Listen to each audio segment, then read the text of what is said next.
നമ്മുടെ കണ്ണുകളെ അടയ്ക്കാൻ പ്രാർത്ഥിക്കാം. ഞങ്ങളെ അതിവാത്സല്യമായി സ്നേഹിക്കുന്ന ഞങ്ങളുടെ സ്വർഗ്ഗസ്ഥ പിതാവേ, ഈ മധ്യാഹ്നം കഴിഞ്ഞ സമയത്തിനായി നന്ദിയോടെ സ്തോത്രം ചെയ്യുന്നു. വിവിധങ്ങളായ സാഹചര്യങ്ങളിൽ വിവിധങ്ങളായ സ്ഥലങ്ങളിലൊക്കെ ആയിരുന്ന ഞങ്ങളെ കർത്താവെ ഈ ഹാളിൽ കൂട്ടിവരുത്തിയ കൃപയ്ക്കായി നന്ദിയോടെ സ്തോത്രം ചെയ്യുന്നു. എല്ലാ കാര്യങ്ങളും അങ്ങയുടെ പദ്ധതിയിലുള്ളതാകിയാൽ നന്ദിയോടെ സ്തോത്രം ചെയ്യുന്നു. കടന്നു വന്ന എല്ലാവരെയും കർത്താവ് അങ്ങയുടെ കരങ്ങൾ സമർപ്പിക്കുന്നു. അങ്ങയുടെ ആത്മാവിനാൽ അവിടെ നിന്ന് നിറയ്ക്കണമെന്ന് പ്രാർത്ഥിക്കുന്നു. അങ്ങയുടെ സന്നിധിയിൽ നിൽക്കുന്ന അടിയനെ അങ്ങയുടെ കരങ്ങൾ സമർപ്പിക്കുന്നു. കർത്താവെ സംസാരിക്കേണ്ട കാര്യങ്ങളെ മാത്രം സംസാരിപ്പാൻ അവിടെ നിന്ന് സഹായിക്കണമെന്ന് പ്രാർത്ഥിക്കുന്നു. അരുതാത്ത കാര്യങ്ങളൊന്നും സംസാരിപ്പാൻ അനുവദിക്കരുത് എന്ന് പ്രാർത്ഥിക്കുന്നു. അധരദ്വാരത്തെ അവിടെ നിന്ന് കാവൽ ചെയ്ത് പരിപാലിക്കണമെന്ന് പ്രാർത്ഥിക്കുന്നു. പ്രാർത്ഥന കേട്ടതിനായി സ്തോത്രം. യേശുവിൻ്റെ നാമത്തിൽ തന്നെ ആമേൻ. തികച്ചും അവിചാരിതമായിട്ടാണ് ഞാൻ ഇന്ന് നിങ്ങളുടെ മുമ്പിൽ നിൽക്കുന്നത്. ഒരു മുന്നൊരുക്കവുമില്ലാതെയാണ് ഞാൻ നിങ്ങളുടെ മുമ്പിൽ നിൽപ്പാനിടയായത്. കുടുംബസംഗമത്തിൽ പങ്കെടുത്ത് മടങ്ങിപ്പോകുവാനായിട്ട് വന്ന എന്നെ ഒരു വലിയ ദൗത്യമാണ് ഏൽപ്പിച്ചത്. ഞാനിവിടെ വന്നപ്പോൾ മാത്രമാണ് ഇവിടെ ഉദ്ഘാടനത്തിന് ഏൽപ്പിച്ചിരുന്ന അദ്ദേഹം ഇന്ന് വരാൻ കഴിയില്ല എന്ന് അറിയിച്ചതായിട്ടും ആ ദൗത്യം അല്ലെങ്കിൽ ആ ചുമതല ഞാൻ നിർവഹിക്കണമെന്ന് ഷാജു ബ്രദർ പറഞ്ഞപ്പോൾ എനിക്കത് നിരസിക്കാനായിട്ട് കഴിഞ്ഞില്ല. അതുകൊണ്ടാണ് ഞാൻ ഇന്ന് നിങ്ങളുടെ മുമ്പിൽ നിൽക്കുന്നത്. എന്നാൽ ഒരു മുന്നൊരുക്കമില്ലാതെ നിങ്ങളുടെ മുമ്പിൽ നിൽക്കുമ്പോൾ എനിക്ക് അല്പമല്ലാത്തതായ ഭയമുണ്ട്. കാരണം പിശാച് ആരെ വിഴുങ്ങേണ്ടെന്നറിയാതെ അലറുന്ന സിംഹം പോലെ ഊടാടി നടക്കുമ്പോൾ അവൻ്റെ കണിയിലും കുടുക്കിലുമൊക്കെ ഉൾപ്പെടാൻ വളരെ എളുപ്പമാണ്. അതുകൊണ്ട് നിങ്ങൾ പ്രാർത്ഥനയോടെ ഇരിക്കണം എന്ന് ഞാൻ നിങ്ങളോട് അപേക്ഷിക്കുകയാണ്. ഒരു 10 മിനിറ്റാണ് എനിക്ക് അനുവദിച്ചിരിക്കുന്ന സമയം. ആ 10 മിനിറ്റ് മുമ്പേ തന്നെ നിർത്താമെന്നാണ് ഞാൻ ആഗ്രഹിക്കുന്നത്. എന്നിൽ നിക്ഷിപ്തമായിരിക്കുന്ന കർത്തവ്യമെന്ന് പറയുന്നത് ഈ കുടുംബസംഗമവും അതുപോലെ തന്നെ ഈ Samaritan mission, good Samaritan mission ഉദ്ഘാടനം, ഇത് രണ്ടിൻ്റെയും ഉദ്ഘാടനം നിർവഹിക്കുക എന്നുള്ളതാണ്. കുടുംബസംഗമം എന്ന ഇതായതുകൊണ്ട് ആമുഖമായിട്ട് ഞാൻ ചില കാര്യങ്ങൾ വേദപുസ്തകത്തിൽ നിന്ന് നിങ്ങളെ ഓർപ്പിക്കാനായിട്ട് ആഗ്രഹിക്കുകയാണ്. ഞാൻ ഒരു 2 മാസങ്ങൾക്ക് മുമ്പ് മൂവാറ്റുപുഴയ്ക്കടുത്ത് കുന്നത്ത് എന്ന് പറയുന്ന ഒരു കുടുംബ യോഗത്തിൽ കുടുംബ ബന്ധങ്ങളെക്കുറിച്ച് സംസാരിക്കണമെന്ന് എന്നോട് ആവശ്യപ്പെട്ടപ്പോൾ ഞാൻ തയ്യാറാക്കി വെച്ചിരുന്ന ഒരു വിഷയമാണ് വളരെ പെട്ടെന്ന് എൻ്റെ മനസ്സിലേക്ക് വന്നതും നിങ്ങളോട് ഷെയർ ചെയ്യാനായിട്ട് ഉദ്ദേശിക്കുന്നത്. അത് മറ്റാരുടെയും കുടുംബമല്ല, നമുക്കൊക്കെ സുപരിചിതനായ അബ്രഹാമിൻ്റെ കുടുംബമാണ്. അബ്രഹാമിൻ്റെ കുടുംബത്തെക്കുറിച്ച് നമുക്കൊക്കെ നന്നായി അറിയാം. അബ്രഹാമിൻ്റെ പരീക്ഷകൾ, അബ്രഹാം എപ്രകാരമായിരുന്നു, അബ്രഹാമിൻ്റെ കുടുംബം എങ്ങനെയായിരുന്നു, ഇതെല്ലാം നമുക്ക് നന്നായി അറിയാം. എങ്കിലും ചുരുക്കം ചില കാര്യങ്ങൾ അബ്രഹാമിൻ്റെ കുടുംബത്തെ സംബന്ധിച്ച്, അബ്രഹാം കുടുംബത്തിൽ എപ്രകാരമായിരുന്നു എന്നതിനെ സംബന്ധിച്ച് നിങ്ങളോട് ഷെയർ ചെയ്ത് ഈ 2 സംഗമങ്ങളുടെയും ഉദ്ഘാടനം നിർവഹിച്ച് മടങ്ങാമെന്നാണ് ഞാൻ വിചാരിക്കുന്നത്. അതിനാധാരമായിട്ട് ഉൽപ്പത്തി പുസ്തകം 22-ാം അധ്യായം അതിൻ്റെ 2-ാം വാക്യം. ഉൽപ്പത്തി പുസ്തകം 22-ാം അധ്യായം അതിൻ്റെ 2-ാം വാക്യം. അപ്പോൾ അവൻ, നിൻ്റെ മകനെ നീ സ്നേഹിക്കുന്ന നിൻ്റെ ഏകജാതനായ ഇസ്ഹാക്കിനെ തന്നെ കൂട്ടിക്കൊണ്ട് മോറിയ ദേശത്ത് ചെന്ന് അവിടെ ഞാൻ നിന്നോട് കൽപ്പിക്കുന്ന ഒരു മലയിൽ അവനെ ഹോമയാഗം കഴിക്കുക എന്ന് അരുളി ചെയ്തു. വളരെ പ്രയാസമുള്ള ഒരു കാര്യമാണ് അബ്രഹാമിനോട് ദൈവം കൽപ്പിച്ചത്. പക്ഷേ അബ്രഹാമിനത് ഒരു വലിയ പ്രതിസന്ധി ആയിരുന്നില്ല.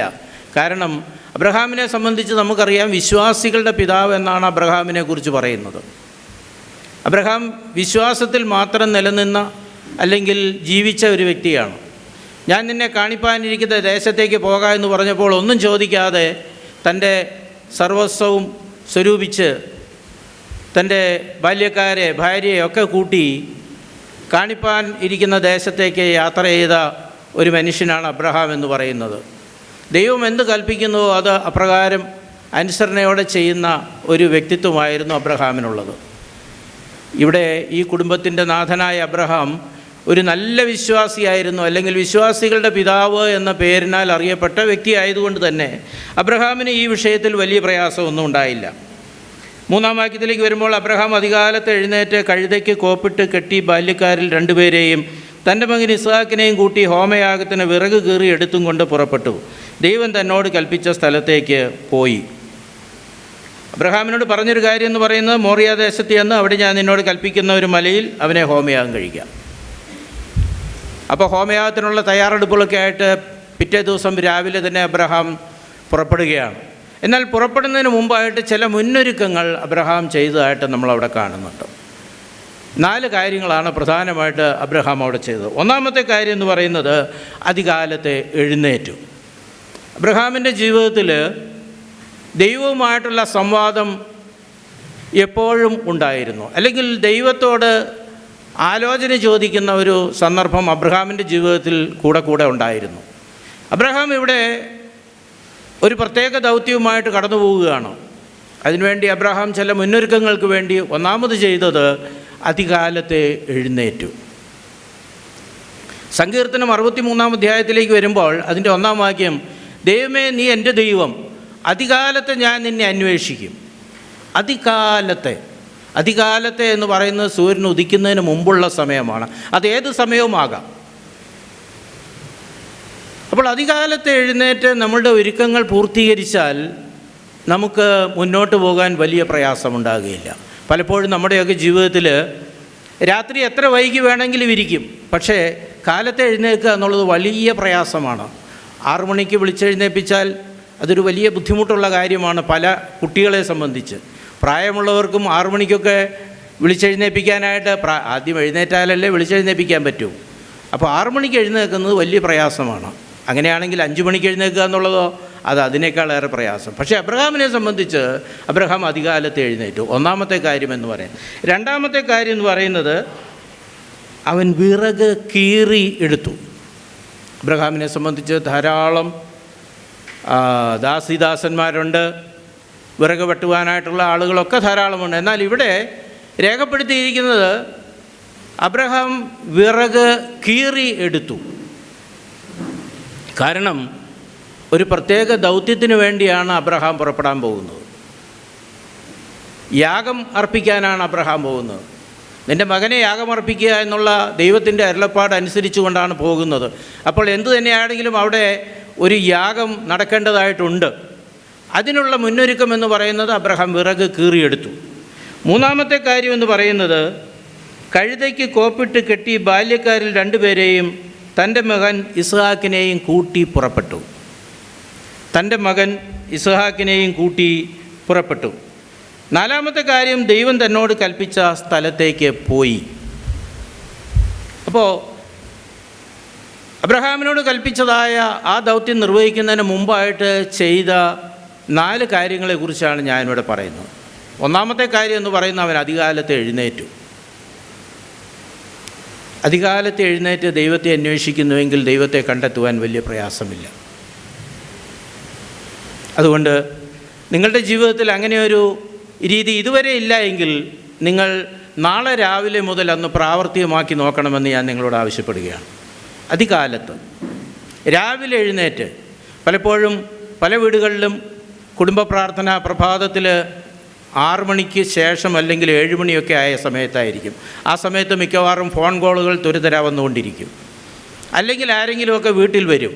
അവരെയൊക്കെ കൈകാര്യം ചെയ്യുന്ന ദൗത്യം കൂടെ അതിനിടയിലുണ്ടാവും. അപ്പോൾ പ്രാർത്ഥന ശരിയായ രീതിയിൽ നടക്കില്ല. ഇത് പിശാചിൻ്റെ ഒരു വലിയ തന്ത്രമാണെന്ന് കൂടെ നാം മനസ്സിലാക്കിയിരിക്കണം. കാരണം പിശാച് ഏത് വിധേനയും നമ്മളെ തെറ്റിക്കാനായിട്ട് നമ്മളോടൊപ്പം തന്നെ ഉണ്ട്. അവനെ ഓടിച്ചാൽ മാത്രമല്ലാതെ ഓടിപ്പോവുകയില്ല. അതുകൊണ്ട് പിശാചിൻ്റെ തന്ത്രങ്ങളിൽ അകപ്പെടാതെ സൂക്ഷിക്കുക. രണ്ടാമത്തെ കാര്യം വിറക് കീറിയെടുത്തു എന്നുള്ളതാണ്. ആ യാഗത്തിന് വേണ്ടതായ വിറക് അബ്രഹാം തന്നെ തയ്യാറാക്കി. മൂന്നാമത്തെ കാര്യം കഴുതയ്ക്ക് കോപ്പിട്ടു. ദൈവം തന്നോട് കൽപ്പിച്ച സ്ഥലത്തേക്ക് പോയി. 4-ാം വാക്യത്തിലേക്ക് വരുമ്പോൾ 3-ാം ദിവസം അബ്രഹാം നോക്കി ദൂരത്ത് നിന്ന് ആ സ്ഥലം കണ്ടു. 3-ാമത്തെ ദിവസം 3 ദിവസം വഴി നടന്ന് 3-ാമത്തെ ദിവസമായപ്പോൾ അബ്രഹാം ദൂരെ നോക്കി ആ സ്ഥലം കണ്ടു. മോരിയാദേശം കണ്ടു. മോരിയാദേശത്ത് അവിടെ പറയുന്ന കാണിച്ചു തരുന്ന ഒരു സ്ഥലത്ത് പോയി യാഗം അർപ്പിക്കാനാണ് പറഞ്ഞിരിക്കുന്നത്. 5-ാം വാക്യത്തിലേക്ക് പറയുമ്പോൾ 5-ാം വാക്യത്തിൽ വരുമ്പോൾ അബ്രഹാം ബാല്യക്കാരോട് നിങ്ങൾ കഴുതയുമായി ഇവിടെ ഇരിപ്പിൻ, ഞാനും ബാലനും അവിടത്തോളം ചെന്ന ആരാധന കഴിച്ച് മടങ്ങി വരാം. വിശ്വാസത്തിൻ്റെ ഒരു ഉറപ്പാണ് ഈ ബാല്യക്കാരോട് അവിടെ പറയുന്നത്. ഞാനും മകനും ചെന്ന് ആരാധിച്ച് മടങ്ങി വരാം. മടങ്ങി വരുമെന്നുള്ള പ്രതീക്ഷയോടുകൂടെ തന്നെയാണ് അബ്രഹാം മകനെയും കൂട്ടി പോകുന്നത്. എന്നാൽ നമുക്കറിയാം ദൗത്യം എന്താണെന്ന് നമുക്ക് വ്യക്തമായിട്ടറിയാം. കാരണം മകനെ യാഗം കഴിക്കാനാണ്.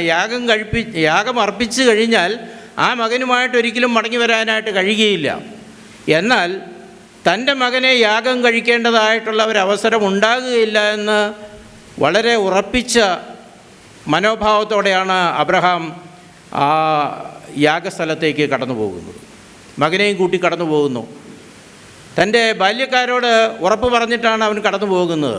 എന്നാൽ ബാല്യക്കാരെ താഴെ ഇരുത്തി അവൻ ഈ ഉയർന്ന പ്രദേശത്തേക്ക് മകനെയും കൂട്ടി കടന്നുപോയി. എന്തുകൊണ്ടാണ് ബാല്യക്കാരെ അവിടെ ഇരുത്തിയത്? ബാല്യക്കാരെയും കൂട്ടി പോയാൽ യാഗം നടക്കില്ലേ? ദൈവത്തെ ആരാധിക്കുമ്പോൾ വേർതിരിക്കപ്പെട്ട അനുഭവത്തിൽ, വിശുദ്ധീകരിക്കപ്പെട്ട അനുഭവത്തിൽ വേണം ദൈവത്തെ ആരാധിക്കാൻ. ദൈവത്തെ ആരാധിച്ച് മടങ്ങി വരാനാണ് അവർ രണ്ടുപേരും പോയത്. ഈ ബാല്യക്കാരെ സംബന്ധിച്ച് അവരുടെ അവസ്ഥ എന്താണെന്ന് നമുക്കറിയില്ല. എന്നാൽ അവരെ കൂട്ടുവാനായിട്ട് അബ്രഹാമിന് താല്പര്യമില്ലായിരുന്നു. കാരണം ആരാധിക്കാൻ തക്കമായ യോഗ്യത അവർക്കുണ്ടോ എന്നുള്ളത് ഒരുപക്ഷെ അബ്രഹാമിന് സംശയമായിരിക്കാം. അതുകൊണ്ട് അബ്രഹാം അവരെ ആ താഴ്വരയിൽ ഇരുത്തിയിട്ട് അബ്രഹാമും മകനും കൂടെ പോകുന്നതായിട്ടാണ് കാണുന്നത്. പോകുന്ന വഴിയിൽ 6-ാം വാക്യത്തിലേക്ക് വരുമ്പോൾ അബ്രഹാം ഹോമയാഗത്തിനുള്ള വിറകെടുത്ത് തൻ്റെ മകനായ ഇസ്ഹാക്കിൻ്റെ ചുമലിൽ വെച്ചു. തീയും കത്തിയും താൻ എടുത്തു. ഇരുവരും ഒന്നിച്ചു നടന്നു. അവിടെ അബ്രഹാമും മകനും തമ്മിലുള്ള ആ ബന്ധം വളരെ വ്യക്തമാണ്. അബ്രഹാമും മകനും ഒന്നിച്ചു നടന്നു. ഞാൻ ചോദിക്കട്ടെ, നമ്മുടെയൊക്കെ മക്കളെ നമ്മളോടൊപ്പം കൂട്ടി കൊണ്ടുപോകുവാനായിട്ട് നമുക്ക് ഇന്ന് കഴിയുമോ? അബ്രഹാമിനെ സംബന്ധിച്ച് തൻ്റെ മകനെയും കൂട്ടി തൻ്റെ മകൻ്റെ തോളിൽ ഈ കീറിയെടുത്ത് വിറക് വെച്ച് അബ്രഹാം കത്തിയും തീയും എടുത്തുകൊണ്ട് മകനെ മുന്നിൽ അയച്ചിട്ട് അബ്രഹാം പുറകിലല്ല പോകുന്നത്, അല്ലെങ്കിൽ അബ്രഹാം മുന്നിൽ നടന്നിട്ട് മകനെ പുറകിലല്ല കൊണ്ടുവരുന്നത്. അവർ ഒന്നിച്ച് നടക്കുകയാണ്, ഒപ്പത്തിനൊപ്പം നടക്കുകയാണ്. മകനോടൊപ്പം നടക്കുന്ന ഒരപ്പൻ, അപ്പനോടൊപ്പം നടക്കുന്ന മകൻ. ഈ ഒരു ബന്ധം അവരുടെ ഇടയിൽ ഉണ്ടായിരുന്നു. അല്ലെങ്കിൽ ഇന്നത്തെ നമ്മുടെ രീതിയിൽ പറയുകയാണെങ്കിൽ അങ്ങനെ ഒരു കെമിസ്ട്രി അവരുടെ ഇടയിൽ സംജാതമായിരുന്നു. അതാണ് അവരുടെ ജീവിത വിജയം എന്ന് പറയുന്നത്. പ്രിയപ്പെട്ടവരെ, നമ്മുടെയൊക്കെ ജീവിതത്തിലേക്ക് ഒന്ന് തിരിഞ്ഞു നോക്കിയേ. നമ്മുടെ മക്കളെയൊക്കെ നമ്മളോടൊപ്പം കൊണ്ടുപോകാനായിട്ട് കഴിയുമോ? ഒന്നും വേണ്ട, പ്രാർത്ഥനയ്ക്ക് ആലയത്തിലേക്ക് പോകുമ്പോൾ നമ്മുടെ മക്കളെ കൂട്ടി ആലയത്തിലേക്ക് പോകാനായിട്ട് കഴിയുമോ? കഴിഞ്ഞില്ല എങ്കിൽ അതിൻ്റെ കുഴപ്പമൊക്കെ നമ്മുടെ കയ്യിൽ തന്നെയാണ്. കാരണം നല്ല പ്രായത്തിൽ, അല്ലെങ്കിൽ നമ്മൾ സങ്കീർത്തനത്തിലും അതുപോലെ തന്നെ സദൃശ്യവാക്യങ്ങളിലൊക്കെ വായിക്കുന്നുണ്ട്, ബാലൻ നടക്കേണ്ടുന്ന വഴിയിൽ അവനെ അഭ്യസിപ്പിക്കാം, അവന് വൃദ്ധനായാലും അത് വിട്ടുമാറുകയില്ല. ഈ ബാലനായിരിക്കുമ്പോൾ നമ്മൾ ചെയ്ത പണി എന്താണെന്നറിയാമോ? ഏറ്റവും നല്ല ഒരു ട്യൂഷൻ സെൻറ്ററിലേക്ക് ഞായറാഴ്ച രാവിലെ അവനെ കൊണ്ടുവിടും. അത് കഴിഞ്ഞ് നമ്മൾ പള്ളിയിൽ പോകും. പള്ളിയിൽ ചെന്ന് 2 മണിക്കൂറോ 3 മണിക്കൂറോ ആരാധനയൊക്കെ കഴിഞ്ഞ് മടങ്ങി വരുമ്പോഴത്തേക്കും മകൻ്റെ ട്യൂഷനും കഴിഞ്ഞിട്ടുണ്ട്. അവനെയും കൂട്ടി വീട്ടിലേക്ക് പോകും. നല്ല മൃഷ്ടാന്നമായ ഭോജനമൊക്കെ ഉണ്ടാക്കി ഞായറാഴ്ച സുഖമായി അങ്ങ് കഴിയും. നമ്മുടെ ജീവിതത്തിൽ കുഴപ്പമൊന്നുമില്ല. ആരാധനയുണ്ട്, പാട്ടുണ്ട്, പ്രാർത്ഥനയുണ്ട്, എല്ലാമുണ്ട്. പക്ഷേ ബാലൻ നടക്കേണ്ടുന്ന വഴി അവനെ അഭ്യസിപ്പിച്ചുവോ എന്നുള്ളതാണ് നാം ചിന്തിക്കേണ്ട ഒരു കാര്യം. ഇവിടെ അബ്രഹാമിനെ സംബന്ധിച്ച് അബ്രഹാം മകനോടൊപ്പം നടക്കുകയാണ്. താഴോട്ട് വായിക്കുമ്പോൾ അതിൻ്റെ 8-ാം വാക്യത്തിലും നമ്മൾ അങ്ങനെ തന്നെയാണ് വായിക്കുന്നത്. അവർ ഇരുവരും ഒന്നിച്ച് നടന്നു. പോകുന്ന വഴിയിൽ ഇസ്ഹാക്കിനൊരു സംശയം. യാഗത്തിനുള്ള വിറകുണ്ട്, കെട്ടുവാനുള്ള കയറുണ്ട്, തീയുണ്ട്, കത്തിയുണ്ട്, എന്നാൽ യാഗമൃഗം എവിടെ? ന്യായമായൊരു സംശയമാണ്. അബ്രഹാമിനോട് ആ സംശയം ഷെയർ ചെയ്തു. എന്നാൽ അബ്രഹാമിൻ്റെ മറുപടി ഇതായിരുന്നു: ദൈവം കരുതിക്കൊള്ളും. 8-ാം വാക്യം, ദൈവം തനിക്ക് ഹോമയാഗത്തിന് ഒരു ആട്ടിൻകുട്ടിയെ നോക്കിക്കൊള്ളും മകനെ എന്ന് അബ്രഹാം പറഞ്ഞു. അങ്ങനെ അവർ ഇരുവരും ഒന്നിച്ച് നടന്നു. അവർ കൽപ്പിച്ച സ്ഥലത്തെത്തി. 9-ാമത്തെ വാക്യത്തിൽ ദൈവം കൽപ്പിച്ച സ്ഥലത്ത് അവർ എത്തി. അബ്രഹാം യാഗപീഠം പണിതു. അവിടെ ഉണ്ടായിരുന്ന കല്ലുകളൊക്കെ എടുത്ത് നിയമപ്രകാരം അബ്രഹാം ഒരു യാഗപീഠം പണിതു. അതിൻ്റെ മേലെ വിറകുകൾ അടുക്കി വെച്ചു. വിറകുകൾ വാരിക്കൂട്ടിയിടുകയായിരുന്നില്ല. ഓരോ വിറക് ഒന്നിനൊന്ന് മേലെ വെച്ച് അത് തീ കത്തിയാലും പടർന്ന് താഴെ വീണു പോകാത്ത തരത്തിൽ അടുക്കി വെക്കുകയാണ് ചെയ്തത്. വിറക് അടുക്കി വെക്കണമെന്നാണ് യാഗത്തിൻ്റെ കൽപ്പന എന്ന് പറയുന്നത്. അതുപോലെ കല്ലുകൾ കൊണ്ട് യാഗപീഠം പണി, ചെത്താത്ത കല്ലുകൾ കൊണ്ടാണ് യാഗപീഠം പണിയേണ്ടത്. അതൊക്കെ നമ്മൾ ലേവ്യ പുസ്തകത്തിലൊക്കെ വായിക്കുമ്പോൾ അറിയാം. അവിടെ കല്ലുകൾ അടുക്കി വെച്ച് ഒരു യാഗപീഠം പണിതു, അതിന്മേൽ വിറക് അടുക്കി വെച്ചു. മൂന്നാമത് ചെയ്ത കാര്യം എന്ന് പറയുന്നത് ഈ മകനെ കയറുകൊണ്ട് കെട്ടി. യാഗമൃഗത്തെ കയറുകൊണ്ട് കെട്ടണം. അത് യാഗ അർപ്പിക്കുന്നതിൻ്റെ നിയമാവലിയിലുള്ള ഒരു സംഗതിയാണ്. മകനെ കയറുകൊണ്ട് കെട്ടി. പിന്നീട് എന്താ ചെയ്തത്? അബ്രഹാം കൈനീട്ടി. 10-ാം വാക്യം, പിന്നെ അബ്രഹാം കൈനീട്ടി തൻ്റെ മകനെ അറുക്കേണ്ടതിന് കത്തിയെടുത്തു. യാഗമൃഗത്തെ അറുത്താണ് കൊല്ലേണ്ടത്. അതുകൊണ്ട് അറുക്കേണ്ടതിന് വേണ്ടി കത്തിയെടുത്തു. കത്തിയെടുത്ത 11-12 വാക്യങ്ങൾ. ഉടനെ യഹോവയുടെ ദൂതൻ ആകാശത്ത് നിന്ന് അബ്രഹാമേ അബ്രഹാമേ എന്ന് വിളിച്ചു. ഞാനിതാ എന്നവൻ പറഞ്ഞു. ബാലൻ്റെ മേൽ കൈവയ്ക്കരുത്, അവനോട് ഒന്നും ചെയ്യരുത്. നിൻ്റെ ഏകജാതനായ മകനെ തരുവാൻ നീ മടിക്കായതുകൊണ്ട് നീ ദൈവത്തെ ഭയപ്പെടുന്നുവെന്ന് ഞാനിപ്പോൾ അറിയുന്നു എന്നവൻ അരുളി ചെയ്തു. അബ്രഹാമിൻ്റെ പരീക്ഷ ഇവിടെ അവസാനിക്കുകയാണ്.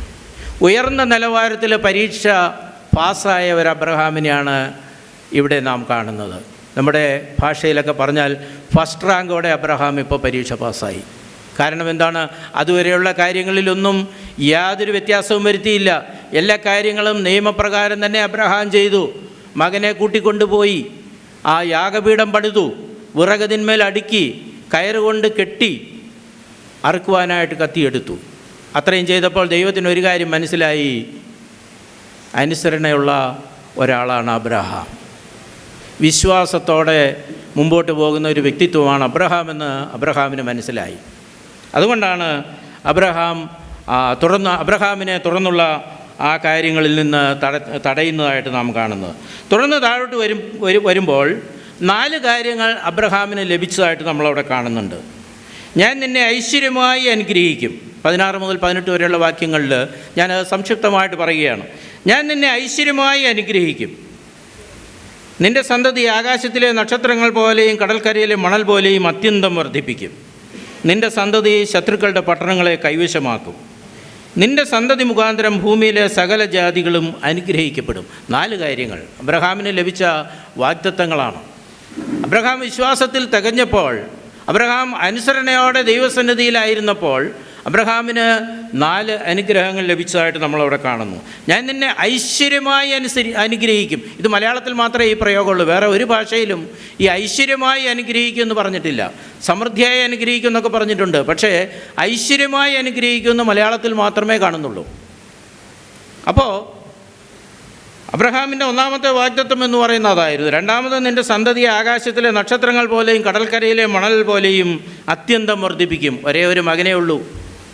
ആ സമയത്താണ് ഇങ്ങനെ ഒരു വാഗ്ദത്തം ലഭിക്കുന്നത്. നമുക്കറിയാം, ഇന്നത് പ്രാവർത്തികമാക്കിയിരിക്കുന്നു. 3-ാമത്തേത് നിൻ്റെ സന്തതി ശത്രുക്കളുടെ പട്ടണങ്ങളെ കൈവശമാക്കും. അത് നമുക്കറിയാമല്ലോ. ഇസ്രായേൽ മക്കൾ മിസ്രയീം ദേശത്ത് നിന്ന് കൊണ്ടുവന്നപ്പോൾ അവർ ശത്രുക്കളുടെ പട്ടണങ്ങളെയൊക്കെ കൈവശമാക്കി ഒന്നൊന്നായി കീഴ്പ്പെടുത്തി മുമ്പോട്ട് പോയത് ചരിത്രമൊക്കെ നമുക്കറിയാം. നിൻ്റെ സന്തതി മുഖാന്തരം ഭൂമിയിലെ സകല ജാതികളും അനുഗ്രഹിക്കപ്പെട്ടു. ഇന്ന് നാം ഇവിടെ ആയിരിക്കുന്നത് അബ്രഹാമിന് ലഭിച്ച ഈ വാഗ്ദത്ത നിവൃത്തിയാണ്. അല്ലെങ്കിൽ നമ്മളെ സംബന്ധിച്ച് ഇങ്ങനെയൊരു വീണ്ടെടുപ്പിൻ്റെ അനുഭവം നമുക്ക് ലഭിക്കുമായിരുന്നില്ല. ജാതികളായിരുന്ന നാമൊക്കെ ഇന്ന് അബ്രഹാമിൻ്റെ വംശാവലിയിലേക്ക് ചേർക്കപ്പെട്ടു എന്നുള്ളത് നമ്മുടെയൊക്കെ ഭാഗ്യകരമായ ഒരു അനുഭവമാണ്. എന്തുകൊണ്ടാണ്? അബ്രഹാം വിശ്വാസത്തിൻ്റെ പിതാവായിരുന്നു, അല്ലെങ്കിൽ വിശ്വാസികളുടെ പിതാവായിരുന്നു. അബ്രഹാം സകലത്തിലും ദൈവത്തെ അനുസരിച്ചു, ദൈവത്തോട് ചേർന്ന് നടന്നു, ദൈവത്തിൽ വിശ്വസിച്ചു എന്നുള്ളതാണ് അബ്രഹാമിന് ഈ ഒരു അനുഗ്രഹം ലഭിക്കാനായിട്ടിടയായത്. ആ ഒരു അനുഗ്രഹമാണ് നമ്മളെയൊക്കെ ഇന്ന് ഇവിടെ കൂട്ടിവരുത്തിയത്. നമ്മളിപ്പോൾ 2 പേരെയാണ് അബ്രഹാമിൻ്റെ കുടുംബത്തിൽ കണ്ടത്, മൂന്നാമതൊരാൾ കൂടെയുണ്ട്. ഞാൻ വളരെ ചുരുക്കമായിട്ടൊന്ന് പരാമർശിച്ചു പോവുകയാണ്. പത്രോസ് 3:6 ഇപ്രകാരം വായിക്കുന്നു: അങ്ങനെ സാറ അബ്രഹാമിനെ യജമാനൻ എന്ന് വിളിച്ച് അനുസരിച്ചു. നന്മ ചെയ്ത യാതൊരു ഭീഷണിയും പേടിക്കാതിരുന്നാൽ നിങ്ങൾ അവളുടെ മക്കൾ ആയിത്തീർന്നു. സാറായെക്കുറിച്ച് പറയുമ്പോൾ എല്ലാ കാര്യത്തിലും അബ്രഹാമിനെ അനുസരിച്ച് ജീവിച്ച ഒരു വ്യക്തിയാണ് സാറ എന്ന് പറയുന്നത്. അബ്രഹാമിനെ അനുസരിച്ചു എന്ന് പറയുമ്പോൾ ചില കാര്യങ്ങളിലൊക്കെ അബ്രഹാമിനെ അനുസരിപ്പിച്ചതായിട്ട് നമ്മൾ വേദപുസ്തകത്തിൽ വായിച്ചിട്ടുണ്ട്. ചില കാര്യങ്ങളിലൊക്കെ അബ്രഹാമിനോട് നീരസപ്പെട്ടതായിട്ടും കാണുന്നുണ്ട്. എന്നാൽ അതിൻ്റെയൊക്കെ ആകത്തുക അല്ലെങ്കിൽ അതിൻ്റെയൊക്കെ അവസാനം എന്ന് പറയുന്നത് അബ്രഹാമിനെ യജമാനൻ എന്ന് വിളിച്ചതോടെ സകലത്തിലും അബ്രഹാമിനെ അനുസരിക്കുന്ന ഒരു വ്യക്തിത്വമായി മാറുകയാണ് ഈ സാറ എന്ന് പറയുന്നത്. സാറയും നമുക്ക് ഒരു ഉത്തമ മാതൃകയാണ്. അതുകൊണ്ട് പ്രിയപ്പെട്ടവരെ, നമ്മുടെയൊക്കെ ജീവിതത്തിൽ നമ്മുടെയൊക്കെ കുടുംബ ബന്ധങ്ങളുമായിട്ട് നമ്മൾ മുമ്പോട്ട് പോകുമ്പോൾ, നമ്മൾ കുടുംബമായി ജീവിക്കുമ്പോൾ, നമ്മുടെ കുടുംബ ബന്ധങ്ങൾ നിലനിൽക്കണമെങ്കിൽ കുടുംബത്തിലെ മക്കൾ, അപ്പൻ, അമ്മ ഇവരൊക്കെ ആയിട്ടുള്ള ഐക്യം വളരെ പ്രധാനമാണ്. മക്കളോട് ചേർന്ന് നടക്കുന്നുവെങ്കിൽ മാത്രമേ ആ മക്കളെ നമുക്ക് ഒപ്പം കൂട്ടുവാനായിട്ട് കഴിയുകയുള്ളൂ. മക്കളുടെ രീതിയിൽ ചിലപ്പോൾ ഇന്ന് പല വീടുകളിലും നോക്കിയാൽ കാണാം, ഒരു മൊബൈലുമായിട്ട് മുറിയിലേക്ക് കിടക്കും, അല്ലെങ്കിൽ ഒരു ലാപ്ടോപ്പുമായിട്ട് മുറിയിലേക്ക് കയറി കഴിഞ്ഞാൽ പിന്നെ ആ മകനെ കാണുന്നത് ചിലപ്പോൾ മണിക്കൂറുകൾ കഴിഞ്ഞിട്ടായിരിക്കും. ഒരുപക്ഷെ ആ മകനെ കാണാനുള്ള സമയം പോലും രക്ഷിതാക്കൾക്കും ഉണ്ടാകുകയില്ല. അങ്ങനെയുള്ള കുടുംബ ബന്ധങ്ങൾ നിലനിൽക്കുന്ന ഒരു കാലഘട്ടത്തിലാണ് നാം ഇന്നായിരിക്കുന്നത്. എന്നാൽ നമ്മുടെ മക്കളോടൊപ്പം നാം ആയിരിക്കുന്നുവെങ്കിൽ ഒരിക്കൽ നമുക്ക് ആ മകൻ നഷ്ടമായി പോകുമെന്ന് പറയാൻ കഴിയുകയില്ല. അതുപോലെ തന്നെ സകലത്തിലും യജമാനനെ എന്ന് വിളിച്ച ഒരു ഭാര്യ, ഒരു സാറയാണ് നാം ഇവിടെ കാണുന്നത്. സകലത്തിലും യജമാനനെ എന്ന് വിളിച്ചു എന്നുള്ളതുകൊണ്ട് പഞ്ചപുച്ഛം അടയ്ക്കുന്ന അനുസരണയോടെ നിൽക്കുന്ന ഒരു സാറയല്ല നമ്മൾ വേദപുസ്തകത്തിൽ കാണുന്നത്. എന്നാൽ സകലത്തിലും അബ്രഹാമിനെ അനുസരിച്ചു എന്നാണ് അവിടെ കാണുന്നത്. വ്യത്യസ്ത അഭിപ്രായങ്ങളില്ലെന്നല്ല അതിനർത്ഥം. നമുക്കറിയാമല്ലോ, ഹാഗാറിൻ്റെ കാര്യത്തിലൊക്കെ വളരെയധികം കർശന ബുദ്ധിയോടുകൂടി തന്നെ സാറ ചില തീരുമാനങ്ങളൊക്കെ എടുത്തിരുന്നു. അതിനൊക്കെ ദൈവം മറുപടിയും നൽകിയിരുന്നു. ആ മറുപടിയുടെ കാര്യത്തിലൊക്കെ നമുക്കറിയാം സാറ എപ്രകാരമാണ് പെരുമാറിയത്. എന്നാൽ പത്രോസിൻ്റെ ലേഖനത്തിലേക്ക് വരുമ്പോൾ സാറ അബ്രഹാമിനെ യജമാനൻ എന്ന് വിളിച്ച് അനുസരിച്ചിരുന്നു. നന്മ ചെയ്ത് യാതൊരു ഭീഷണിയും പേടിക്കാതിരുന്നാൽ നിങ്ങൾ അവളുടെ മക്കളായി തീർന്നു. നമ്മളൊക്കെ ഇന്ന് ഈ സാറയുടെ മക്കളായി തീർന്നിരിക്കുകയാണ്, അബ്രഹാമിൻ്റെ മക്കളായി തീർന്നിരിക്കുകയാണ്, അല്ലെങ്കിൽ അബ്രഹാമിൻ്റെ കുടുംബത്തിലെ അംഗങ്ങളായി നമ്മളൊക്കെ തീർന്നു. എന്തുകൊണ്ടാണ്? അബ്രഹാമിന് ലഭിച്ച ആ വാഗ്ദത്തം, സാറയുടെ ആ കുടുംബത്തിലെ ജീവിത രീതി. അതുകൊണ്ട് പ്രിയപ്പെട്ടവരെ, നമുക്കൊക്കെ വളരെ അനുകരിക്കാവുന്ന ഒരു കുടുംബ ബന്ധമാണ് ഈ അബ്രഹാമിൻ്റെയും സാറയുടേതും എന്നുള്ളത്. അതുകൊണ്ട് പ്രിയപ്പെട്ടവരെ, ഈ നമ്മുടെ തുടർന്നുള്ള കാലങ്ങളിൽ നമുക്ക് ഈ അബ്രഹാമിനോട് ചേർന്ന്, സാറയോട് ചേർന്ന്, ഇസ്ഹാക്കിനോട് ചേർന്ന് ജീവിക്കാം. അതിന് ദൈവം നമ്മളെല്ലാവരെയും സഹായിക്കട്ടെ. നാം പ്രാർത്ഥനയോടെ ആയിരിക്കുന്നുവെങ്കിൽ തുടർന്നുള്ള ആളുകൾ ദൈവം നമുക്കതിന് ഇടയാക്കി തരും. അതോടൊപ്പം തന്നെ ഞാൻ ഈ കുടുംബ സംഗമവും ഗുഡ് സമരിറ്റൻ മിഷൻ്റെ പ്രവർത്തനങ്ങളെയും ഉദ്ഘാടനം ചെയ്തതായി പ്രഖ്യാപിച്ചുകൊണ്ട് ഞാൻ എൻ്റെ വാക്കുകളെ നിർത്തുന്നു. ദൈവം നമ്മെ സമൃദ്ധിയായി അനുഗ്രഹിക്കട്ടെ.